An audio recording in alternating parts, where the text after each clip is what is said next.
Bonsoir à tous et bienvenue dans ce Magazine Plus, votre magazine d'information socio-politico-religieux. Au sommaire de ces magazines, nous avons reçu pour vous l'apôtre Thierry Mwamba qui s'exprime sur la situation sécuritaire préoccupante dans l'Est de la RDC. Comme je l'ai annoncé au sommaire, nous avons reçu pour vous l'apôtre Thierry Mwamba qui s'exprime sur la situation sécuritaire préoccupante dans l'Est de la RDC. Bonjour, Christine. Vous allez bien? Oui, tout va bien, par la grâce de Dieu. Je m'appelle l'apôtre Thierry Mwamba, dirige l'église évangélique La Rédemption, une église située dans la commune d'Engaba. Il est notre invité de jour qui va répondre à quelques préoccupations concernant la crise persistante à l'est de la RDC. Apôtre Thierry Mwamba, quelle lecture faites-vous face à ces temps? Il y a un message de la part du Seigneur pour ce qui se passe actuellement dans l'Est de la RDC. Oui, il y a toujours un message parce que je parle. Mais le plus grand problème est que pendant que Dieu est en train de parler, on est toujours distrait, ou soit on n'arrive pas à saisir le message que Dieu donne à l'Église. Parce que le message se situe d'abord dans le temps. Les signes du temps ne trompent jamais. Il y a des signes qui attestent que la guerre de l'Est, ceux qui te gèrent bien, ils allaient sous Kanango. Et peut-être qu'ils m'y arrivent là pour la Congo. Mais malheureusement, la côté la nengue situation c'est comme si nous sommes en train de faire ennemis là à côté n'est pas ça. Est-ce qu'il y a un événement ézoleka? Est-ce qu'il y a un message particulier au Nzamba le Belio? Parce que ceux qui total d'accord et où est-ce que c'est signé, mais banguna bazo continuer kaka ko boto la ville il y a Mboka Congo. Mais sur la yo face à cette situation, est-ce qu'il y a un message le canal par lequel Dieu passe pour bénir ce peuple? Oui, il y a un message. Et donc, le bosseur pour lui, il y a accord à Washington, il y a une base au bâti pour permettre un bloc de soucis ça. Mais on devait profiter d'un accord rwanda parce que tant que l'ennemi a bouqué déjà, pour le signer qui a bandit pour attaquer.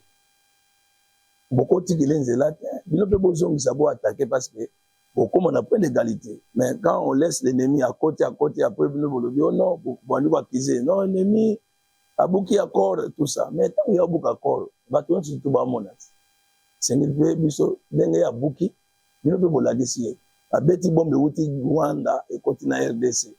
Mais besoin que ça t'a mis balai pas et ma comme c'est aussi la temps où on a été on a pas on peut pas comme kufa et que ça va donner musus et le message on a koloba oyo kolo apesi la RDC est en train de passer na auto bengaka chaque fois dans belango les dernier virage la histoire ya guerre et na dernier virage wana na obengango douleur d'appartement oya suko ça que moi si abota pa crier za ya makasi yango to ko vivre moi bassin on a zobenga mais à la fin to bimaka victoire de l'eau na koloba message encore ngwana aux ali global par rapport à tout ce qui se passe dans l'est de notre. Est-ce que pasteur pensez-vous au Monique est-ce que na bitumba oyo kaka le sambo ndenge ko sala po kinezonga to à part le sambo ils ont na ba stratégie mais tout ko sala po kinezonga na étendue à est étendue à la République démocratique du Congo et surtout beaucoup plus na est. La prière a sa place parce que, je le dis souvent, toutes les guerres du monde, origine dans le processus spirituel. Avant, ils ont la physique et économique. La prière, ils ont la place dans yango. Mais là, beaucoup de gens prière, tout ça, yango, comme Moïse, exemple, ils ont bien dans la Bible. Bana Israël, Kebitumba, Moïse, a tombé maboko, signe au symbole de Nzambe. Mais kuna bakani maboko te, kuna pe bazo bunda. Et longue outil, la prière, mais la action au mener. Mais le plus important, c'est qu'on peut prier. Même dans le stade, mais ceux qui sont sur le terrain, on a des soldats au bazo boya au monde. Même à Tanzanie, à côté de la gare, les locaux, ils ont biso, Rwanda, na Congo, c'est la face. La bataille, on est sur tout début. Et là, il y a infiltration, corruption. mais à part wana na kolonga bona bitumba zate bino boza ba avion de chasse toka kia ba Sukhoi ba drone et tout ça mais bozo mon ennemi ndenge pe ba annoncer bazo kokota mama nzamba azaka na place na ye biso pe bato na place na biso nzamba ko sala te o biso ko sala nzamba salaka oyo biso to ko sala te c'est pourquoi na lobi ke on a pas ya nzambe guerre est eza guerre te zo sila nango mais pour na part na biso nous devons faire oyo esengi na biso ko sala oyo esengi na biso ko sala ezali te tosimi minduki tozobunda po toyebi ke nzamba asima na biso mais soki tokangi na biso maboko ndenge eza reprise stratégique banda tobanda ba reprise stratégique Goma ekoya Bukavu ekoya lelo pe Uvira donc ba reprise stratégique na bango wana nayebi te ba revoir mpona ngai eza ke bako changer ba commanditaire ya armée na biso makambo ebele esila tomonaki mpe baconfession religieuse babande bosambela baconfession religieuse nyonso ya RDC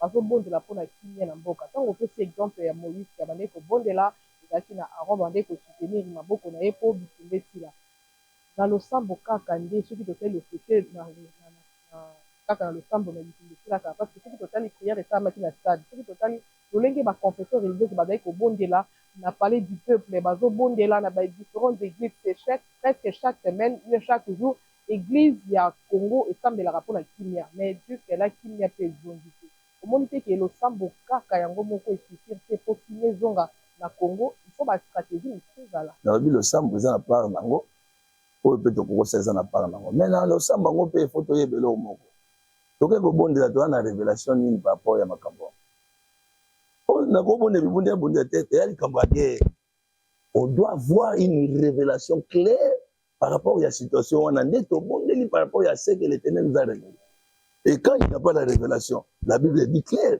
les peuples marchent sans frein donc que ça n'est dans stade oui ba mizima ba juma partner ba ngoya kobonde ya basambelo basambe avec quelle révélation c'est ça aussi le plus grand problème il y a ba confession religieuse et donc c'est na biso to na révélation ya oyeba na temps oyo nini nzamba olinga mpona Congo tango tozobondela tozongisa nzambe na oyo ya lingi nde tokomona makambo ezokende à part la prière ndenge na otoloba awa bakonzi bana na part na bango armée eza na part na bango soki sikoyo ndenge bozokomande bien te par rapport ya bastratégie ya sika ndenge baguerre eza lelo bolonga bitumba te parce que guerre ya lelo ezaka te tosombi badone boyeba mpe komanye badone yango bien boyeba mpe baavion de chasse tosombi ndenge nini ekokosala elelo toza basystème babriere wana oyo ezokoempêche avion ekomata te est ce que Congo ezanga mpona kosomba biloko wana ozomona on a le problème eza ke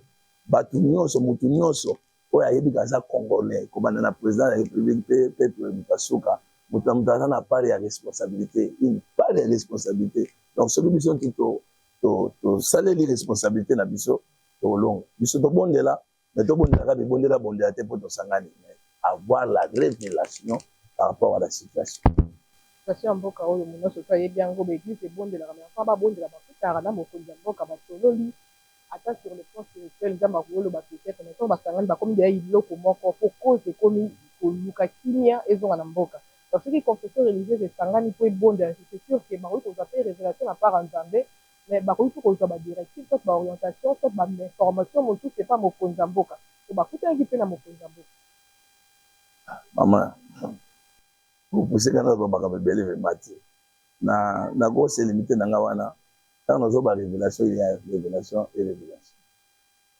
combien de stades tosali oyo tosambeli mais après nango résultat ezaka nde mosusu comme si Dieu n'écoute pas non Dieu écoute la prière nous on a des prières qu'on a fait on a vu des résultats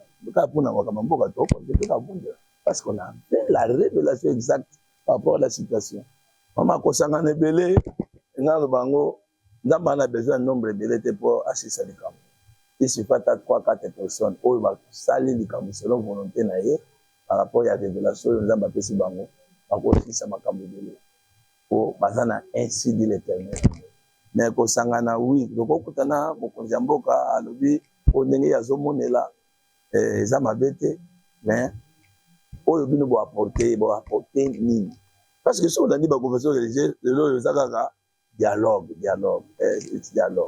Tout le monde clair. Tout dialogue pour les Camerounais, parce que les Camerounais, la guerre, il y a Congo, ils allaient éviter les ennemis dans le Rwanda. Si vous avez dialoguer, pour trouver sa solution, pour le dialogue, nous faisons ça, Manamboka, et puis sa solution, mon côté. Donc, pour un dialogue, guerre ici, là, aussi, si ma camion sur la guerre, et puis, tu as dit que dialogue, là, ça va. Mais tant que tu as la guerre, tu as posé dialogue, parce que dialogue, n'a pas de bêta. Donc, si mon dialogue, il y a Congolais bien. Mais oui, tu as les alliés, copé ça, Banguna, Babeki, Bazonga Soussou Namisala, parce que tu es bien, depuis 1994. Ou même avant, c'est là, parce que 1994, les acquis, et fait avant de pouvoir profiter, avant déjà, pour ça. Donc, par là, on a encore le baquet. Au Sangana, on a prié ça, ma bête.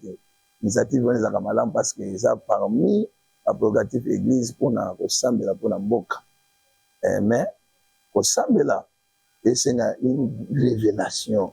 Et c'est lui qui porte la révélation qu'on partage, on a pas de pour partager plein d'ennemis. Est-ce que je pose la révélation? Si je pose une liaison en boca. La révélation est en ango, les alliés, mais tokolo bango n'étend de beauté. Il faut acquis des droits au tokoko et bisatala, comme les abos, toko savent. Acquis des droits, voilà, président de la République. Mais oui, mais ceux qui, mouton qu'on a une émission, on a beaucoup de l'effort, à beaucoup de sang, président, à côté de sang, bon, mon appel de nom qui a solo, vous avez battu pour te flatter, tout ça, tu n'as pas un bon pour te bandaber ma prière, et ma caméra, tout le monde est sami na boga, sans tout le cas, beaucoup de naba. Le bel dialogue.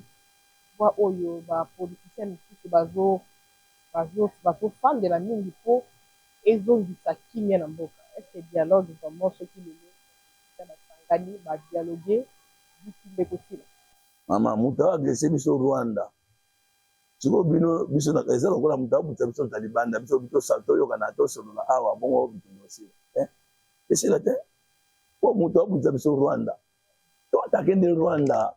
Bon, bato ba luka dialogue wana na boite. Yo soki muta cité Rwanda ke aza agresseur na biso. Baba na wana. Ya ko taxer ke to dialogue mais to yebi muta buta biso nani. To dialogue pour eloko songolo pour to yeba ko bimisa mungu na be malibanda. Mais o dialogue uzana suka nango nana koma premier ministre nana uzana boy. Et même nini na Congo. Ngala za nga pour dialogue te po ezana ngo voix te ya malamu. Mais dialogue eza nango to sala ka sala biso ba Congolais to si sana bitumba so to na posa dialogue parce que so ko luka dialogue to bunisana munguna to si bitumba to so la biso na biso muta bunisi mina ye libanda bino bon to kana nan o pesa avantage te akota kana ye to beti na muta libanda to bengani biso moko na kata ndako to tika to bi yo pe la so to sala mabe yo pe ezabo wana to za na muni. On a un dialogue pour le moment et même maintenant l'autre. Pour l'agenda Rwanda zanango eza autre. Et ça va pas passer en 2022, M23, M comme mouvement, D. La lettre, deuxième lettre alphabet B, troisième lettre alphabet, mouvement pour la balkanisation du Congo. Bit na bango ngwana. Yango moni ba raison nyonso ngoloba pour Kagame lo ba dernièrement. Au niveau de la gomme, au niveau de la ligne, pour que ça va douane, on a évité sur les douanes, nous devons passer. Donc, et le gouvernement va nous faire. Soit tu vas gérer na bango ensemble, ou on va continuer toujours au Liban, dans le Congo. Soit tu te mets dit bango, on va m'essayer. Parce que quand tu es en ba donne tu es en auto, donc comme ça, ba donne et bête frapper. Et continue à frapper. Pour continuer à vivre pour y aboiter, pour frapper, pour frapper. S'il faut déclarer la guerre avec le Rwanda, comme il temps. Notre invité d'aujourd'hui, il s'agit de l'apôtre Thierry Mwamba. Il nous parle face à la crise persistante à l'est de la RDC. Apôtre, pour te clôturer sujet autolobé, la crise, ils ont bêta mboka Congo. Quand miloba suka ni noro koloba, auto kendena sujet à suka oyozo milulu oboza nango. Oui, sujet à suka tant pour mboka, to peur d'espoir te. On a besoin de douleur d'enfantement. La dernière douleur d'enfantement. Et l'on est en train de se faire la ganzan de la montagne. Pour nous c'est ça que Tozana Milulu et Bandaki déjà dans le mois d'octobre, dans 3 mois, il y a ma bonne délit, Oyo, thème Nangozali, qui est une grande montagne devant ma vie. Les Benakoloba, qui est une grande montagne devant la RDC. Donc, guerre, Zali montagne, thème la biso. Et on a invité Bandio. Na temps où tu as dit 2 semaines, ce que tu as dit, Tozana te ko na pe pour na biso, parce que ça montagne, guerre, ça montagne, il y a 30 ans. Donc, aussi la tête pour le bétika dans mon colombo, donc je sais que va stocker ma prière, tout le ça tourne wana, sur les tons vraiment sur le nzamba ngolo kabiso, et ma kababele aussi. Les nazo invité bandeko. Ils ont la montagne, ils ont tant que la montagne, comme on a la montagne était relief wana te. Mon a problème ouais, ou melaka, la vie na opé répéter à chaque fois, n'engni to kolongo lango. Alors, on a Angelobi, oh lingo lingate montagne, tout ça monene nous à la planie. On a zo pengisa bandeko. Attends, autotika nango ya kato sangana. Tous attendent à comprendre la porte de Salango. Chaque mercredi, jeudi, vendredi et puis dimanche. Mercredi, vendredi et jeudi, vendredi. Pourquoi dimanche Natongo appartient à 9h. Voilà. Adresse complète.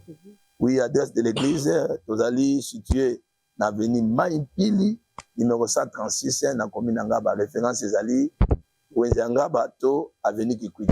Tozali Kiti Lona, pourquoi Tozali qu'il y a prière par rapport à thème autopécie, aux angate na zobon de la yoyaka, on va comprendre que les gens vont monter le téléma, mais tant que yoki liloba même à toujours lobiko et on va monter quand on la mapona libela, voilà on a quoi moi souka et Dieu vous bénisse parce que c'est pour nous. Avant toute cette émission, on a dit que nous avons posé une question à votre chérie maman. Est-ce que qui m'y est que zongaka na RDC? Nazolo bango avec assurance. Quand on a eu discours devant la nation, il y a le président de la République, l'état de la nation. Alors, le Gomoro bâti peut-être bâti en quatre, alors que les ténèbres ne sont pas pour tout. Ils ont dit à l'objet, moi, on a pour un sentiment. Mon lit a été oumeli. Donc, il est en mais bon, quand on a eu pas commanditaire, il y a guerre. Pas sous la micro-l'État au vivre. Guerre aussi, la qui est contre. Parce que Est, on a ndenge nzamba monde lango ezali lié touristique oyo kokotisa mbongo ebele na mboka na biso na mikolo eza koya kokanga yango lelo ate umeli guerre aussi esila mpe na ndenga bien oyo bato baoimagine te parce que tokoa na minduki tokoa na nyonso menga nazoba te mpo na minduki toza nango naloba mpo na motu aza capable na minduki na bino oke na guerre boeshue eza nzambe oyo abatelaka Congo la preuve ane ke azokontinue kobatela président ti lelo na bataki nyonso ya zwi eza na tina parce que faut longue ezonga na ngambo na biso. Quelle que soit la durée de la nuit, le soleil apparaîtra. Nous avons reçu pour vous l'apôtre Thierry Mwamba, il est représentant légal de l'église évangélique La Rédemption. Avec lui, nous avons eu à parler de la crise persistante dans ces coins du pays.